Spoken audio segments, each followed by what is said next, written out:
जी नाज़रीन, अल्हम्दुलिल्लाह अब हम पहुँचे हैं जबरी यूनियन कौंसल। जबरी यूनियन कौंसल से आप जब इंटर होते हैं तो त्याल गांव है।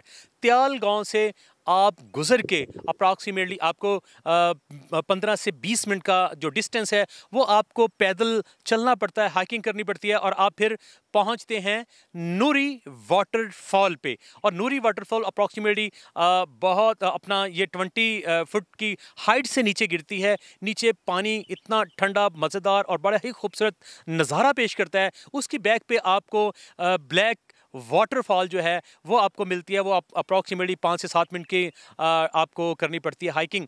ये इलाका बड़ा ही खूबसूरत है, लेकिन ये जितना इलाका खूबसूरत है इतना ही केपी के हुकूमत ने और हुकूमत वक़्त गवर्नमेंट ऑफ पाकिस्तान ने इसको इग्नोर भी किया है। मुझे इस इलाके की खूबसूरती पे किसी किस्म का शक किया नहीं जा सकता। ये अल्लाह रब्बुल इज़्ज़त की अगर दुनिया में देखी जाए तो एक ये खूबसूरत तरीन जन्नत है जो दुनिया में है। और इस जन्नत भरे माहौल में यहाँ की जो आबादी है वो अप्रॉक्सीमेटली हज़ारों की तादाद में यहाँ पे लोग रहते हैं और अप्रॉक्सीमेटली 700 से 1000 के करीब यहाँ पे वोटर हजरात मौजूद हैं। लेकिन बदकिस्मती की बात यह है कि इस जन्नत नज़ीर वादी में रोड सिरे से मौजूद ही नहीं है। जो थोड़ा सा रोड बना था वो भी टूट फूट का शिकार है। केपी के हुकूमत ने थोड़ा सा बनाया था, लेकिन उसके बाद फिर खामोशी छा गई।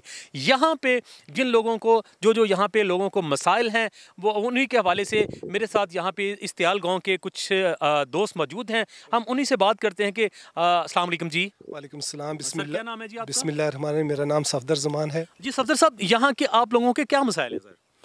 यहाँ के जो मसाइल हैं ये ज़्यादा तो मसला सिर्फ रोड का ही है। बाकी तो चलो छोटे मोटे मसाइल हैं, स्कूल का मसला है, लेकिन मेन जो इशू है या रोड का है। ये तकरीबन 5 किलोमीटर का जो रोड 5 या 6 किलोमीटर का है। तो ये अगर हो जाए, क्योंकि यहाँ पर जब लोग आते हैं तो सिर्फ गांव के लोग हों तो फिर तो आसान होती है, क्योंकि क्रॉसिंग करने का मसला होता है। ये रोड बहुत सिंगल है और इंशाल्लाह हमें उम्मीद है, खान बरदरान ने हमसे वादा किया है, यूसुफ अयूब खान साहब और अरशद अयूब खान जो हमारे सूबाई वज़ीर भी हैं इरीगेशन के, उनने हमसे वादा किया है कि इंशाल्लाह वो वादे कभी वफा भी होंगे या वो मतलब पहले कभी वफा उनकी तरफ से कोई वादा हुआ है? नहीं, उनका वैसे ये रिकॉर्ड बहुत अच्छा है माशाल्लाह कि वो जो वादा करते हैं वो उस पर अमली जामा भी पहनाते हैं। तो देखें, उनकी 3.5 साल हुकूमत रही, उसमें उन्होंने क्या किया आपके लोगों के लिए? तो क्योंकि पूरा इलाका है, बहुत सा सूबाई का जो हल्का है, बहुत उन्होंने खासे रोड आपके इलाके के लिए क्या किया? हमारे गांव के लिए भी 1 करोड़ रुपया ये रोड जो पीछे था उसके लिए उन्होंने 2 किलोमीटर दिया था, अभी 3-4 किलोमीटर रहता है। तो इंशाअल्लाह उम्मीद है कि एशियाई तरक्याती बैंक के इंजीनियर ने हमारा सर्वे किया है और वही उस फोकल पर्सन भी हैं यूसुफ अयूब साहब। इंशाअल्लाह हमें यकीन है कि वो अक्टूबर से पहले उसका काम शुरू हो जाए। क्या नाम है सर आपका? फजल रहमान। फजल रहमान साहब, यहाँ की टोटल कितनी आबादी होगी? तकरीबन 700 तो 1000 तक जो है वोट है। वोट है। अच्छा, यहाँ पे स्कूल बच्चियों का मौजूद है? बच्चियों का नहीं, बच्चों का स्कूल है। बच्चियों का स्कूल ही नहीं है? तो नहीं बच्चियों को स्कूल पढ़ने के लिए कहाँ पे जाना पड़ता है?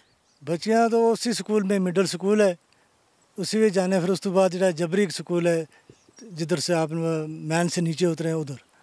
जी, लोगों का यही कहना कि यहाँ पे जो बुनियादी सहूलियात हैं, यहाँ पे पानी की सहूलियत बिल्कुल नहीं है। यहाँ पे बिजली कभी आती है कभी नहीं आती है, सिर्फ वो आंख दिखा के चली जाती है। यहाँ पे गैस का तो तसव्वुर ही नहीं किया जा सकता है। लेकिन सबसे बड़ा इनका इशू है यहाँ पे रोड नहीं है, रोड एक्सेस नहीं है। अगर किसी को कोई प्रॉब्लम बन जाता है, तो अगर कोई बीमार हो जाता है या कोई एमरजेंसी पड़ जाती है तो उसको इस्लामाबाद ले जाना पड़ता है या एबटाबाद लेके जाना पड़ता है। रस्ते में बहुत सारे जो मरीज़ हैं वो एक्सपायर हो चुके हैं। लम्हा फ़िक्रिया है हुकूमत के लिए और KPK के हुकूमत के लिए, स्पेशली जिस KPK में ये यूनियन कौंसिल आती है।